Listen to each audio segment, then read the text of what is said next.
आज पवित्र दोल पूर्णिमा। ଏହି ଅବସରରେ ଶ୍ରୀକ୍ଷେତ୍ରରେ ଭକ୍ତଙ୍କ ସହ ଫଗୁ ଓ ଅବିର ଖେଳିଛନ୍ତି ମହାପ୍ରଭୁ। ଦୋଳ ପୂର୍ଣ୍ଣମୀ ପାଇଁ ଚଳଚଞ୍ଚଳ ହୋଇପଡ଼ିଛି ଶ୍ରୀକ୍ଷେତ୍ର।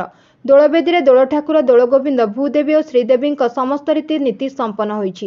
ସେପଟେ ରତ୍ନସିଂହାସନରେ ଚତୁର୍ଦ୍ଧା ବିଗ୍ରହଙ୍କ ରାଜାଧିରାଜ ବେଶ ତଥା ସୁନାବେଶ ପାଇଁ ଅଗଣିତ ଭକ୍ତଙ୍କ ଭିଡ଼ ଦେଖିବାକୁ ମିଳିଛି। ଶ୍ରୀମନ୍ଦିରର ନୀତି ନିର୍ଘଣ୍ଟ ଅନୁଯାୟୀ ଦ୍ୱାରପିଠା, ମଙ୍ଗଳ ଆଳତି, ମଇଲମ ଓ ଅନ୍ୟାନ୍ୟ ନୀତି ସମ୍ପନ୍ନ ହେବା ପରେ ନାଭିକଟା ମଣ୍ଡପକୁ ଦିଅଁ ବିଜେ କରିଥିଲେ। ମହାପ୍ରଭୁଙ୍କ ରାଜାଧିରାଜ ବେଶ ତଥା ସୁନାବେଶ ଏବଂ ନାଭିକଟା ମଣ୍ଡପ ନୀତି ସମ୍ପନ୍ନ ପରେ ଚଳନ୍ତି ପ୍ରତିମା, ଦୋଳଗୋବିନ୍ଦ, ଭୂଦେବୀ, ଶ୍ରୀଦେବୀ ବିମାନକୁ ବିଜେ କରିଥିଲେ। ଘଣ୍ଟ, ଛତା, କାହାଳୀ ସହ ଭକ୍ତଙ୍କ ହରିବୋଲ, ହୁଳହୁଳି ଧ୍ୱନି ଓ ରଙ୍ଗବେରଙ୍ଗର ଫଗୁ ମଧ୍ୟରେ ବଡ଼ଦାଣ୍ଡ ଦେଇ ଠାକୁର ଦୋଳବେଦୀରେ ପହଞ୍ଚିଥିଲେ। ଦୋଳବେଦୀରେ ଚାରିପାର୍ଶ୍ୱ ଓ ଦୋଳବେଦୀରେ ଠାକୁରଙ୍କ ବିମାନ ସାତଘେରା ପରିକ୍ରମା କରିବା ପରେ ଠାକୁର ଦୋଳବେଦୀରେ ବିରାଜିତ ହୋଇଥିଲେ।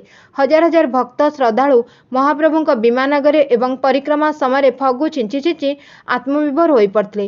ଭକ୍ତଙ୍କ ସହ ଅବିର ଓ ଫଗୁ ଖେଳିଥିଲେ ମହାପ୍ରଭୁ। ବଡ଼ଦାଣ୍ଡ ଏବଂ ଦୋଳବେଦୀ ଚତୁଃପାର୍ଶ୍ୱରେ ସୃଷ୍ଟି ହୋଇଥିଲା ଏକ ଆଧ୍ୟାତ୍ମିକ ପରିବେଶ। ସେପଟେ ଆଜିର ଏହି ପବିତ୍ର ଦୋଳ ପୂର୍ଣ୍ଣିମା ଅବସରରେ ଶ୍ରୀମନ୍ଦିର ରତ୍ନସିଂହାସନରେ ଚତୁର୍ଦ୍ଧା ବିଗ୍ରହ ସୁନାବେଶରେ ଅଗଣିତ ଭକ୍ତଙ୍କୁ ଦର୍ଶନ ଦେଇଥିଲେ। ମହାପ୍ରଭୁଙ୍କ ଏହି ସୁନାବେଶ ଦର୍ଶନ କରିବା ପାଇଁ ଭକ୍ତଙ୍କ ମଧ୍ୟରେ ଖୁବ୍ ଉତ୍ସାହ ଥିବା ଦେଖାଯାଇଥିଲା। Bureau report, Ekamra news agency.